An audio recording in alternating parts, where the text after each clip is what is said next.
Meus amigos, olha só, próximo tema aqui dessa pauta que está recheada aí de temas quentes e urgentes dessa loucura toda nossa. Dessa vez, meu amigo e minha amiga, não foi Nárnia que encontraram escondido atrás do guarda-roupas, mas sim um bunker com um arsenal de mais de 150 armas. É isso mesmo. Isso porque a polícia descobriu o fundo falso de um guarda-roupa numa casa em Santo Amaro, zona sul de São Paulo, que levava a um bunker subterrâneo. E a quantidade de armas e munições ali é chocante, avassaladora, digno de guerrilha. Claro que o dono foi preso em flagrante e ainda bem que isso foi exposto. Mas é um daqueles casos, né, que te faz ali ficar... Só é uma dose ali da paranoia que todo mundo vive, né? Da guerra civil não declarada que está todo mundo vivendo e venho dizendo. Quando você de onde menos se espera de vez em quando, né, Mota? É de onde talvez tenha ali a surpresa mais ingrata, né? Aquele seu vizinho pacato, mas no fundo tinha um bunker digno de organização terrorista. O que você achou? Bom, eu acho que ficaram faltando elementos nessa notícia, Marinho. É óbvio que a lei tem que ser cumprida, armas ilegais não podem existir. Mas tudo que eu soube através dessa notícia é que o cidadão tem um registro de CAC e participava de competições esportivas de tiro.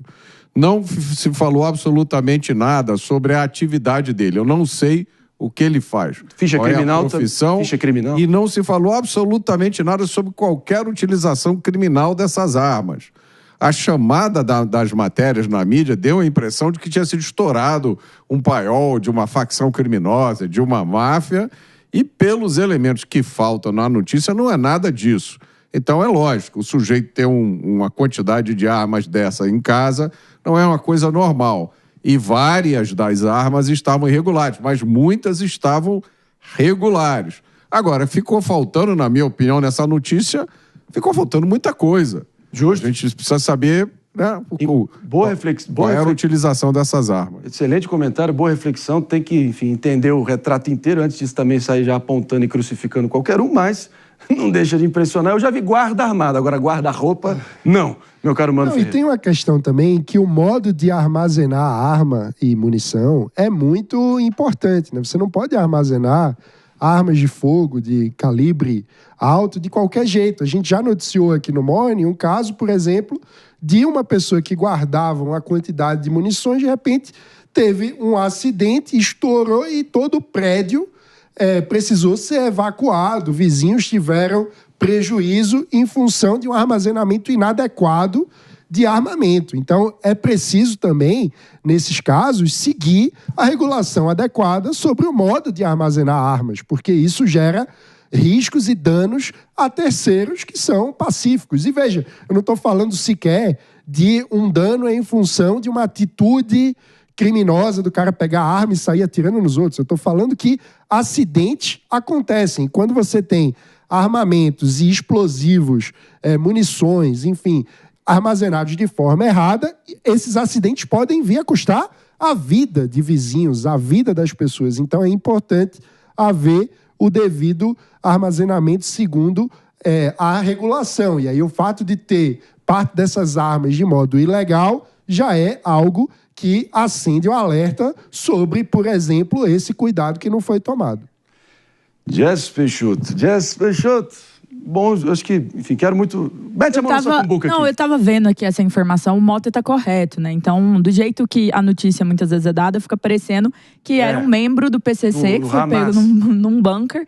Mas não, é um CAC, só que o que é fato? 87 das armas apreendidas não estavam legalizadas. As demais armas estavam legalizadas. Aí, de qualquer forma, ele precisava ter a legalização de todas essas armas, e eu acho que o ponto do Mano, em relação principalmente ao armazenamento e ao cuidado, precisa ser levado a sério. Só não vale usar essa história para falar que não tem que ter CAC, que olha isso, porque no final das contas, ao que aparenta, não existe nenhum indício de uso indiscriminado ou de alguma situação de irregularidade dessas armas no que tange a crimes ou envolvimento com qualquer coisa. Então, as armas estavam armazenadas nesse bunker e ele tem um registro de uma parcela considerável delas, embora 87 não tenha, o que incorre de ser um crime também. E no momento onde a gente recepciona de volta os ouvidos atentos de todo mundo sintonizar aqui na Rede Jovem Pan de Rádio, Morning Show a todo vapor, tema da vez, um bunker subterrâneo guardado atrás de um guarda-roupas, mais de 150 armas, pelo visto parte delas ali enfim, obtidas de modo ilegal, até que fique claro aqui,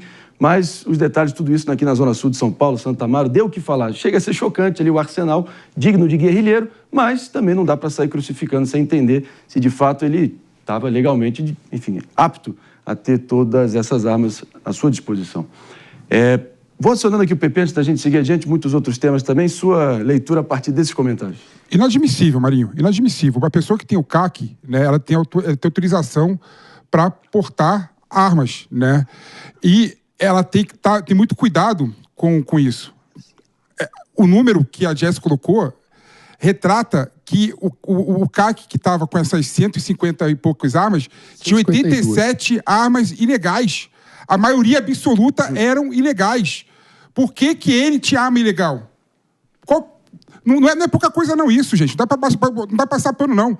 Não é pouca coisa você considerar que a maioria absoluta das armas que estão com ele são armas ilegais, armas que não têm registro, não é? A gente sabe que parte do CAC, das pessoas que têm o CAC, né, muitas vezes abastecem o crime organizado. Então não dá para a gente passar o pano nesse fato, não. Pelo contrário, a pessoa que tem o CAC tem que ter a responsabilidade de manusear a arma com autorização e com todos os registros necessários. O julgamento eu vou deixar para a nossa audiência aqui, porque realmente a pauta, o show tem que continuar. Olha só, 10 horas e 28 minutos por aqui. Vou trazer aqui, vamos revisitando mais um desses casos aqui que nos chocam. Pelo seguinte, você do outro lado lembra das brasileiras que foram presas com as malas trocadas com drogas? Isso no aeroporto europeu? Pois é, só agora, a Câmara aprovou um projeto de lei que criminaliza a violação e troca de bagagens para tráfico de drogas com uma punição de 5 a 15 anos de prisão. E claro que o texto vai seguir para o Senado para aprovação, para tentar evitar casos semelhantes que ocorram novamente. Você lembra desse caso, Mano Ferreira? Lembro, e é estarrecedor porque qualquer um de nós poderia ter sido vítima dessa história, né? Foram duas amigas, foram fazer uma viagem para a Alemanha, fizeram o despacho de sua mala normalmente, chegando na Alemanha foram presas, sem fazer qualquer ideia de porquê. Na verdade, a mala delas havia sido trocada e uma mala abastecida com drogas foi colocada no lugar da mala normal delas. E elas acabaram passando por um grande perrengue, passaram muito tempo presas. A gente conversou recentemente com uma delas aqui no Morning Show e a situação é absolutamente estarrecedora. Então é importante, sim, que haja uma clareza legal de punição para quem faz um crime absurdo como esse, né? Que expõe outra pessoa a uma situação absurda como essa. Então, se o tráfico de drogas é crime, todos sabem a minha opinião sobre uma mudança de paradigma no tratamento dessa questão, mas se o paradigma vigente é esse, é preciso que haja a coerência legal, né? Que alguém que troca a mala de outra pessoa com essa circunstância precisa também ser devidamente punido. Agora, tem muita gente aí nas redes também que está dando os seus pitacos, Mota, dizendo que, nossa senhora, era só enquadrar como tráfico de drogas. Para que criar mais uma lei? Tem um livro, né, que é A Loucura Legiferante, palavra do dia, que é essa tara do Brasil de criar lei, e taxa. Então, criaram uma lei só para, enfim, troca de etiqueta. Enfim, estão criticando nesse ângulo, você concorda? Já economizou metade do meu comentário, né? A outra metade é o seguinte, Levantei e corta aí. Não, a outra metade é que vão criar uma lei com pena de 5 a 15 anos. No Brasil existe o fetiche da pena mínima. Os juízes sempre aplicam a pena mínima. Pena mínima de 5 anos é menos de 8 anos. Significa que o sujeito já começa a cumprir no regime semiaberto ou até no regime aberto. E um sujeito que é preso em flagrante por troca de mala, adivinha o que vai acontecer com ele na audiência de custódia? Ele vai ser solto no dia seguinte, companheiro. Ele vai ser solto no dia seguinte e vai começar a cumprir a pena em regime aberto. Me conta, você acha que alguém vai deixar de trocar a mala ameaçado por isso? Isso lembra aquela época das campanhas que tentavam fazer apelos emocionais para o pessoal devolver as suas armas no auge da campanha pós-desarmamento, referendo, né? Até onde me consta, meu caro Mota, o Comando Vermelho e o PCC não tocaram o coração dessas facçõezinhas criminosazinhas, não é? Então, será que vai adiantar algum troço, Jess? Não adianta, né? É o que a gente sempre fala aqui sobre a impunidade e o crime compensar. Às vezes a pessoa que vai participar desse processo, ela vai ganhar para fazer isso aí R$400 mil.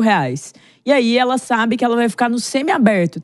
Ela não vê que ela ganharia esse valor trabalhando normalmente, legalmente. Então ela quase faz um cálculo. Pior cenário, vou passar 5 na cadeia, mas dividido eu vou ganhar isso aqui. Então o crime consegue compensar para essas pessoas. E aqui, André, essas meninas, elas tiveram consequências até recentemente. Elas tentaram conseguir para entrar nos Estados Unidos e por conta dessa situação foram barradas. E uma delas chegou aí nas redes sociais e falar até quando nós sofreremos por um erro que não foi nosso. Opa. Então eu acho que aqui também se cabe falar sobre indenização do aeroporto, sobre indenização da companhia. Porque imagina o dano moral que é você ficar presa na Alemanha por uma irresponsabilidade do maior aeroporto da América Latina, por uma falta de cuidado. Estou falando que é só responsabilidade deles? Não, mas definitivamente não é delas. E elas ficaram presas por isso, elas tiveram o nome manchado, elas estão tendo consequências até hoje disso. Então, assim, é uma situação bem revoltante que pode acontecer com qualquer um de nós. Nós não temos controle. Quando a mala entrou lá, o que vai sair, a gente não sabe. Então, a gente também precisa revisitar os processos